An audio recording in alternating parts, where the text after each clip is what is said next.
So many people love to yap on and on about how musicians actually blow up, but they're really just echoing out-of-date ideas that no longer work because they're trying to gain clout and views. So that's why I decided last year to start my $5 a month members-only feed, where I go back and look at exactly what the viral artists that my members nominate suggest. I dissect how they blew up and the smart things that got them to go from having no fans to tons of people hearing their music. And now that we've been doing it for a year, I've learned a lot. I want to share some of the things we've learned from dissecting the most viral artists of 2024. So follow along and let me show you what artists are actually doing to get their music to blow up and get tons of fans. So the craziest thing about music promotion today, to get your song to blow up and change your life, and to get out of your mom's basement so that cutie you're trying to rizz up at the cafe, drinking the $9 matcha mocha frat girlachino, will finally stop complaining that your parents' basement stinks and you can take her back to an apartment she's worthy of. And by that, I mean that weirdo anime dungeon you want to build. But oh yeah, music marketing, that's what we're discussing. So last year I started studying in real time artists as they were blowing up and getting on Spotify's Viral 50 chart, aka the chart that measures the songs everyone's making videos to each week and getting streams on the platform. And while I've studied what viral artists do for a long time, it was often well after they blew up, meaning I couldn't see all the details. So I got to see a lot more details as I started to do this every single week. So let me teach you just a few of the many lessons we learned this year from artists like Chappell, Roan, South Arcade, Tommy Richman, Pluko, Internet Girl, Mk.Gee, Good Neighbors, Dasha, Artemas, Bankz, Durry, Hemlock Springs, Jersey, Baby No Money, Dave Blunts, Royal Otis, The Hellp, Frost Children, Snow Strippers, Sophie Powers, The Home Team, Lithe, Pasin, Hot Mulligan, Vana, Gigi Perez, Magdalena Bay, Little Texas, Junior Varsity, RayBull, NXCRE, Aziya, Larussel, and Sam Austin. Okay, so the first trait that nearly all of them have is they make it easy to recognize them. One of the things that so many people don't realize is that in the past few years, because of these social media apps, each day we see dramatically more faces than we used to only a few years ago. This makes faces blur together for people and harder to recognize people. Then couple that together with some people are more face blind than others. I, for example, am very face blind, which makes for a lifetime of living in fear I'm walking by people I know and not saying hi and seeming like a total asshole.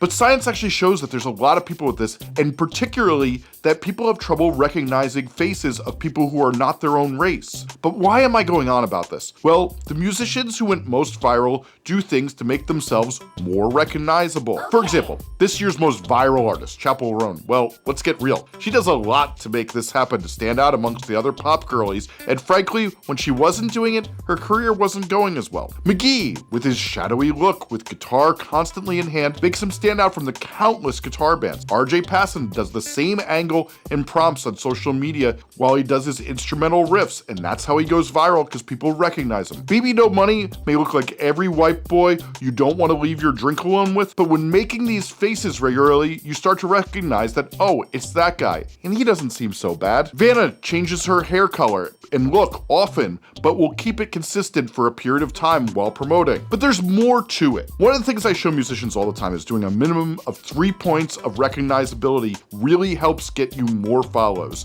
and people to watch your videos more because they recognize you. For example, for me, I don't wear this hat out of the house, but I have 3 of them and I've worn it in 95% of my videos for 5 years, along with the same glasses and a band shirt. I have a very weird voice, which helps. And of course, a blue microphone and a green screen, so when you're scrolling, you stop and think, oh, it's that white guy with the weird voice who gives really good music marketing advice. You know, rather than those other dudes who they may mistake me for. The point is, it can be a lot of things that make you recognizable. It can be makeup, unique hair like Jersey, a unique necklace, tattoos like Vana has under her collarbone, or even just an outfit you're always wearing like Dave Blunts. Giving people hints that it's you, the person they remember, and making it so that memory gets triggered that they liked what you did in the past is how you get follows and for people to stick around and start to build a relationship with you. But it's not just you as a person. Your background that you created most of the time can also help. Look at South Arcade, who has a unique looking practice space and does similar camera angles. Pluko has one of the most unique spaces you'll see with those synths and grass carpet, and of course they do another recognizable trait of putting those graphics on the screen. It could also be the filters you use in film grain. Tommy Richman rode the VCR filter all the way to #2 on the Billboard charts. And Lithe did the nighttime flashlight look for so many videos so you'd know it's them. Pasin, Vanica, Pluko, and Jersey all have recognizable instruments they create with regularly where you're gonna be reminded it's that creator you saw using that before. The more more you make it so someone stops and says, "Oh hey, that's It's So Hypebeast. I remember they made that other video I liked," the more likely you are to get followed, since they follow when they want to see what you make again and they recognize you. And let's remember, it's sometimes weeks or months since the last video appeared of you in their FYP, but if you're recognizable and it clicks, well, you may have just started a lasting fan relationship. And the next thing these viral artists have in common is when people recognize them and click their profile, they have a way to tell the audience who they are that is short and leaves an impact and is easy to understand for anyone who comes across it. And a lot of you underestimate this and just throw up your hands and think you can skip it. But these artists all tell an audience why they should care and often give the audience an easy way to tell their friends about them. Since as we've seen from my music listening survey, word of mouth, even in a short form video world, is still the most popular way listeners learn about the music they love. So we need to give the people who come across you something to tell their friends about. But what does that look like? Well, perhaps the most perfect bio line I've seen is Magdalena Bay's tagline, "Synth pop straight from the simulation." And it sits right atop their bio, which immediately tells people if they like something like that this is probably for them. And literally, if you don't even understand what that means, it probably means Mag Bay is not for you. It's an instant vibe check. South Arcade have Y2K Core, a tagline that creates curiosity of what that would sound like. And they have tons of videos that talk about their combos of their sound, crossing between Avril Lavigne and Korn, or No Doubt and some other heavy groups. So you can get the vibe and easily understand what their vibe is. The home team described themselves as Seattle heavy pop, inviting curiosity if that's something you'd be into. Whereas Gigi Perez has this pinned video that talks about how she's writing about her sister who died, which is a lot of the content of her songs and kind of what she makes videos about. So if you're on your sad girl well, she's probably for you. And this positioning in artist development to know who you are and what to put here is one of the main things I teach on my members feed every single week, which like I said, is $5 a month. You get over 6 hours of new videos every month, as well as my back catalog of over 60 videos and counting, where I explain the latest social media trends, answer your questions, as well as cheat codes for how you blow up in your genre faster, and dissect how the biggest artists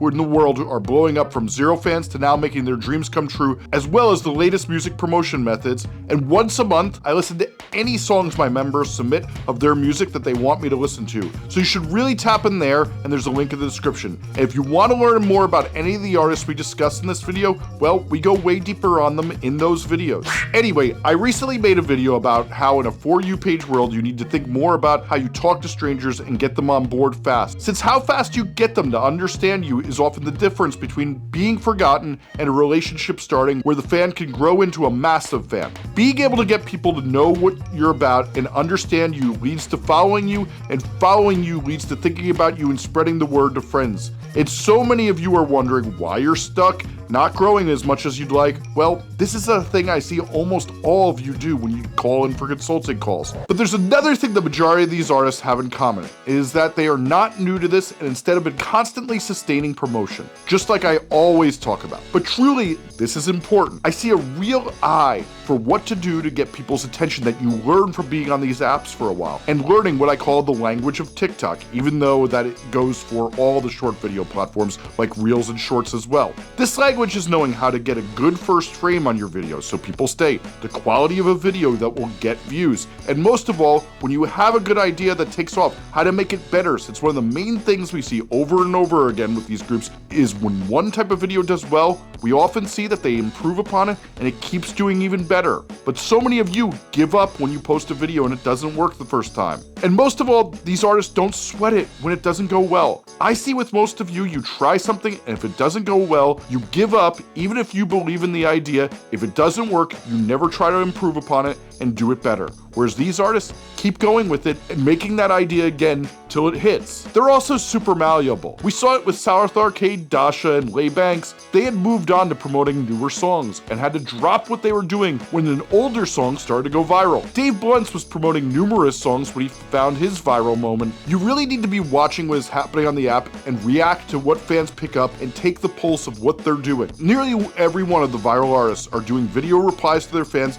and being what I call reactive. And that's the word I really like to use with what they all have in common, is they're reacting to what others are doing and taking their ideas and making them their own. Being reactive to fans' conversations around them and continuing those conversations with viral videos and giving other people ways to talk about the conversation that's being created online, well, that's really what helps blow them up. And most of all, they aren't reactive to how one of the platforms treats them compared to another. Because remember, so much of this is not about the quality of video you are making, but about who each platform is testing your videos on. This is proven by the fact that one of the things we see all the time with these artists is if they post a video and it blows up on Reels, it'll probably tank on TikTok and do mid on Shorts, or some other combination across those 3 platforms. It's so rare a video does crazy numbers on all 3 or even 2 platforms. This is why we need to not take it offensively when the videos flop, since this is often about whether you have the right audience getting your videos that they tested on, and then when it goes well in those tests, then the algorithm spreads it more,